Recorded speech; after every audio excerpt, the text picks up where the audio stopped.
झारखंड की 25 बड़ी खबरों को सिर्फ 10 मिनट में, पर अभी तक आपने इस चैनल को सब्सक्राइब नहीं किया है तो सब्सक्राइब कर दें। झारखंड में अब मानसून विदाई की ओर बढ़ रहा है। भारतीय मौसम विभाग के मुताबिक अगले 2 से 3 दिनों में राज्य से मानसून की वापसी शुरू हो सकती है। रांची मौसम केंद्र के निदेशक अभिषेक आनंद ने बताया कि मौजूदा हालात को देखते हुए 12 से 14 अक्टूबर के बीच झारखंड से मानसून की विदाई शुरू हो जाएगी। इस दौरान राज्य के कुछ हिस्सों में हल्की से मध्यम बारिश के साथ गरज और वज्रपात हो सकता है। गिरिडीह, रांची, खूंटी, गुमला, हजारीबाग, रामगढ़ और सिमडेगा में बादल छाए रहेंगे। मौसम विभाग ने बिजली गिरने की संभावना को देखते हुए लोगों को सावधान रहने की सलाह दी है। जमशेदपुर पश्चिमी के विधायक सरयू राय ने सुप्रीम कोर्ट के सारंडा से जुड़े फैसले पर खुशी जताई है। उन्होंने कहा कि सर्वोच्च न्यायालय ने अब 37,468 हेक्टेयर यानी 314.68 वर्ग किलोमीटर क्षेत्र को सैंक्चुरी घोषित करने का आदेश दिया है। इस फैसले से वे बहुत खुश हैं, क्योंकि वे पिछले 5 सालों से इस क्षेत्र को सैंक्चुरी घोषित करने की मांग कर रहे थे, जिसे अब सुप्रीम कोर्ट ने मान लिया है। झारखंड कर्मचारी चयन आयोग यानी JSSC ने झारखंड तकनीकी और विशिष्ट योग्यताधारी स्नातक स्तरीय संयुक्त प्रतियोगिता परीक्षा 2023 को फिलहाल स्थगित कर दिया है। इस फैसले के बाद विपक्ष, खासकर भारतीय जनता पार्टी ने हेमंत सरकार पर तीखा हमला बोला है। राज्य के 3 पूर्व मुख्यमंत्री चंपाई सोरेन, बाबूलाल मरांडी और रघुवर दास ने सोशल मीडिया पर सरकार की आलोचना की है। चंपाई सोरेन ने लिखा कि परीक्षा 1 दिन पहले रद्द कर दी गई, जबकि सभी अभ्यर्थी अपने परीक्षा केंद्रों तक पहुंच चुके थे। उन्होंने कहा कि यह युवाओं के सपनों के साथ खिलवाड़ है और अगर सरकार परीक्षा लेने में सक्षम नहीं है तो कम से कम समय से सूचना तो दे सकती थी। इसी बीच भाजपा के वरिष्ठ नेता बिंदु भूषण दुबे का बीती रात दिल्ली में निधन हो गया। जानकारी के अनुसार वे पिछले कई दिनों से अस्वस्थ चल रहे थे और दिल्ली में एक अस्पताल में उनका इलाज चल रहा था। बुधवार की देर रात इलाज के दौरान उन्होंने अंतिम सांस ली। उनके निधन की खबर से पार्टी के नेताओं और कार्यकर्ताओं में शोक की लहर दौड़ गई है।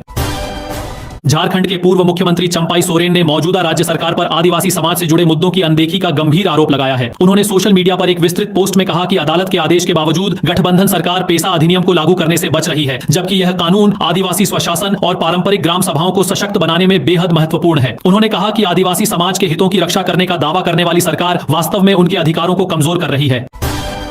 भाजपा के प्रदेश प्रवक्ता प्रतुल शाहदेव ने आज प्रदेश मुख्यालय में एक प्रेस वार्ता कर हेमंत सरकार पार्ट 2 पर गंभीर आरोप लगाए। उन्होंने कहा कि इस सरकार में टेंडर घोटाले और भ्रष्टाचार लगातार जारी है। प्रतुल ने स्वास्थ्य विभाग के द्वारा निकाले गए एक टेंडर पर सवाल उठाते हुए कहा कि 20 सितंबर 2025 को सिविल सर्जन सह CMO रांची कार्यालय द्वारा नर्सिंग, पैरामेडिकल और अन्य तकनीकी स्टाफ के लिए टेंडर संख्या 4374 जारी किया गया। इस टेंडर में ऐसी शर्तें रखी गई हैं कि झारखंड की कोई भी स्थानीय कंपनी इसमें हिस्सा नहीं ले सकती। उन्होंने आरोप लगाया कि यह 50 करोड़ रुपए का घोटाला है और इसके जरिए बिहार की ब्लैकलिस्टेड कंपनी को काम देने की साजिश की जा रही है। प्रतुल ने कहा कि मुख्यमंत्री और स्वास्थ्य मंत्री आदिवासी मूलवासी की बात करते हैं, लेकिन यह टेंडर झारखंडियत के खिलाफ है। मुंबई आतंकी हमले को लेकर प्रधानमंत्री नरेंद्र मोदी द्वारा यूपीए सरकार पर निशाना साधे जाने को कांग्रेस सांसद मनीष तिवारी ने दुर्भाग्यपूर्ण बताया है। उन्होंने कहा कि प्रधानमंत्री मोदी पाकिस्तान प्रायोजित आतंकवाद का राजनीतिकरण करने की कोशिश कर रहे हैं, जो देश हित में नहीं है। त्योहारों के मौसम में यात्रियों की भीड़ को देखते हुए भारतीय रेलवे ने रांची से कई शहरों के लिए विशेष ट्रेनों के संचालन का निर्णय लिया है। ये ट्रेनें मुख्य रूप से दिवाली और छठ पर्व के दौरान चलाई जाएंगी, ताकि यात्रियों को किसी तरह की परेशानी का सामना न करना पड़े। रेलवे का कहना है कि भीड़ को संभालने और लोगों की यात्रा को सुगम बनाने के लिए यह कदम उठाया गया है। नगर विकास एवं आवास मंत्री सुदिव्य कुमार ने राज्य के शहरों को आधुनिक बनाने और लोगों को बेहतर सुविधाएं उपलब्ध कराने का निर्देश दिया है। विभाग के प्रधान सचिव सुनील कुमार ने पथ निर्माण, झुड़को और नगर विकास विभाग के विशेषज्ञ अभियंताओं को मिलाकर 8 टीमों का गठन किया है। इस संबंध में आधिकारिक आदेश भी जारी कर दिया गया है। इन टीमों को विभिन्न शहरों में बुनियादी ढांचे की स्थिति का जायजा लेने और सुधार की दिशा में ठोस कदम उठाने का निर्देश दिया गया है। वहीं कल्याण छात्रवृत्ति नहीं मिलने के विरोध में छात्रों ने प्रदर्शन किया। बारियातू थाना पुलिस ने कई छात्रों को उठाकर थाने ले गई। धरना प्रदर्शन का नेतृत्व बबलू महतो कर रहे थे। उन्होंने कहा कि छात्र शांतिपूर्वक अपनी मांगों को लेकर धरना दे रहे थे, लेकिन पुलिस ने जबरन उन्हें उठा लिया। छात्रों का कहना है कि वे महीनों से छात्रवृत्ति की प्रतीक्षा कर रहे हैं, लेकिन विभाग कोई ठोस कदम नहीं उठा रहा है। इस घटना के बाद छात्रों में आक्रोश फैल गया और उन्होंने जल्द से जल्द छात्रवृत्ति जारी करने की मांग की।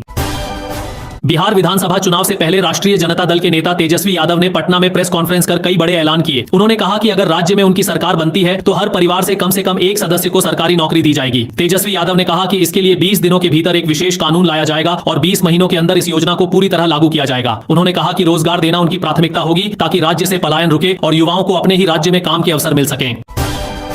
इसी बीच झारखंड में प्रतिबंधित दवाओं और नशीली कफ सिरप की अवैध बिक्री के बढ़ते कारोबार को लेकर गंभीर आरोप लगे हैं। स्वास्थ्य, चिकित्सा, शिक्षा और परिवार कल्याण विभाग को भेजे गए एक पत्र में झारखंड में औषधि नियंत्रण तंत्र की लापरवाही और विभागीय अधिकारियों की मिलीभगत की बात कही गई है। इस मामले में उच्च स्तरीय जांच की मांग की गई है, ताकि यह पता लगाया जा सके कि आखिर इतनी बड़ी मात्रा में प्रतिबंधित दवाओं की बिक्री कैसे हो रही है और इसके पीछे कौन लोग शामिल हैं।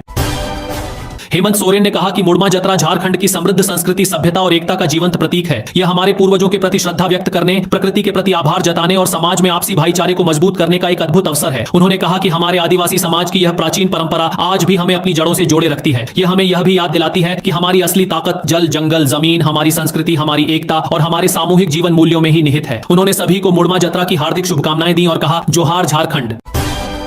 बीजेपी नेता प्रतुल शाहदेव ने कहा कि प्रधानमंत्री नरेंद्र मोदी के नेतृत्व में भारत ने दुनिया के सामने यह साबित कर दिया है कि अब हम सिर्फ मेड इन इंडिया नहीं बल्कि मेड फॉर द वर्ल्ड हैं। उन्होंने कहा कि मोबाइल निर्माण हो, निर्यात हो या फिर अन्य औद्योगिक क्षेत्र, हर जगह भारत की पहचान तेजी से बढ़ रही है। अब भारत सिर्फ अपने लिए नहीं बल्कि पूरी दुनिया के लिए बना रहा है और दिखा रहा है कि वह किस स्तर तक पहुंच चुका है। झारखंड में खाद्यान्न वितरण व्यवस्था को पारदर्शी बनाने के लिए राज्य सरकार ने स्मार्ट पीडीएस यानी स्मार्ट पब्लिक डिस्ट्रीब्यूशन सिस्टम योजना लागू की है। इस योजना के शुरू होने के बाद अब खाद्यान्न वितरण प्रणाली में पारदर्शिता आई है। केंद्र सरकार की रियल टाइम मॉनिटरिंग व्यवस्था के तहत पिछले एक महीने में पूरे राज्य में 47,863 अवैध या फर्जी राशन कार्डों को रद्द कर दिया गया है। सितंबर महीने से राज्य के सभी 24 जिलों में यह नई प्रणाली लागू की जा चुकी है। इसके तहत EPOS, electronic point of sale machine और की रजिस्टर वेरिफिकेशन के माध्यम से लाभुकों की पहचान की जा रही है। मुख्यमंत्री हेमंत सोरेन ने आज मैया सम्मान योजना की 2,500 रुपए की राशि लाभुक महिलाओं के खातों में ट्रांसफर कर दी। हालांकि इस योजना का लाभ सभी महिलाओं को नहीं मिल पाया है। जिन महिलाओं का केवाईसी और डीबीटी लिंक नहीं हुआ है उन्हें इस बार की किस्त नहीं मिली है। सरकार ने साफ कहा है कि जिन महिलाओं के दस्तावेज अपडेट नहीं होंगे उन्हें योजना का लाभ नहीं दिया जा सकेगा। इसलिए समय पर केवाईसी और बैंक लिंकिंग कराना जरूरी है। प्रधानमंत्री आवास योजना शहरी के तहत झारखंड के नगर निकायों में तेजी से प्रगति हो रही है। पूरे राज्य में कुल 2 लाख मकानों में से 1,70,000 से ज्यादा मकान पूरे हो चुके हैं। रिपोर्ट के अनुसार देवघर नगर निगम और जमशेदपुर नगर निगम ने इस योजना में उल्लेखनीय उपलब्धि दर्ज की है। देवघर में 17,470 मकान स्वीकृत हुए हैं, जिनमें से 13,116 पूरे हो चुके हैं। वहीं जमशेदपुर में 13,065 मकान स्वीकृत हुए हैं और 3,473 पूरे हो गए हैं। रांची में 33,875 घर स्वीकृत हुए, जिनमें 19,178 का निर्माण पूरा हो गया है। इसके अलावा साहिबगंज, गिरिडीह, चास, धनबाद और हजारीबाग जैसे शहरों में भी निर्माण कार्य तेजी से चल रहा है। धनबाद पुलिस ने साइबर अपराध से जुड़े एक बड़े गिरोह का भंडाफोड़ किया है। पुलिस ने 9 अपराधियों को गिरफ्तार किया है और 100 से ज्यादा फर्जी बैंक खातों को फ्रीज करने की तैयारी कर रही है। यह गिरोह निवेश घोटाले और गेमिंग एप्स के जरिए लोगों को ठगता था। पुलिस को शक है कि इस नेटवर्क का फैलाव झारखंड, पश्चिम बंगाल, बिहार और दिल्ली तक फैला हुआ है। फिलहाल पुलिस हवाला के जरिए हुए लेन देन की भी जांच कर रही है।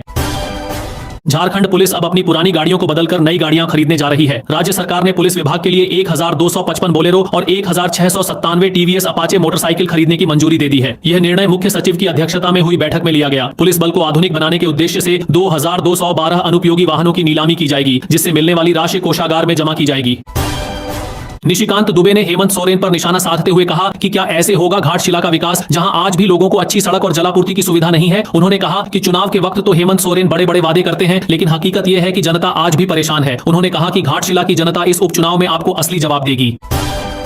बिहार विधानसभा चुनाव को लेकर झारखंड मुक्ति मोर्चा ने अपनी राजनीतिक सक्रियता बढ़ा दी है। पटना में राजद नेताओं के साथ हुई अहम बैठक के बाद झामुमो महासचिव विनोद पांडेय और नगर विकास मंत्री सुदिव्य कुमार रांची लौट आए हैं। दोनों ने मुख्यमंत्री हेमंत सोरेन को पूरी बातचीत की जानकारी दी है। बताया जा रहा है कि अब खुद मुख्यमंत्री हेमंत सोरेन इंडिया गठबंधन के शीर्ष नेताओं से बातचीत करेंगे और आगे की रणनीति तय करेंगे। इस बार झामुमो बिहार में अपनी सीटें खुद मांगने की तैयारी में है। पेशा नियमावली लागू नहीं होने से जुड़ी अवमानना याचिका पर झारखंड हाईकोर्ट में गुरुवार को सुनवाई हुई। इस दौरान सरकार की ओर से अदालत को बताया गया कि नियमावली लागू करने के लिए विभागों से राय ली जा रही है और प्रक्रिया चल रही है। सरकार ने कोर्ट से थोड़ा समय मांगा। अदालत ने यह स्वीकार किया और कहा कि अब इस मामले में 30 अक्टूबर को फिर सुनवाई होगी।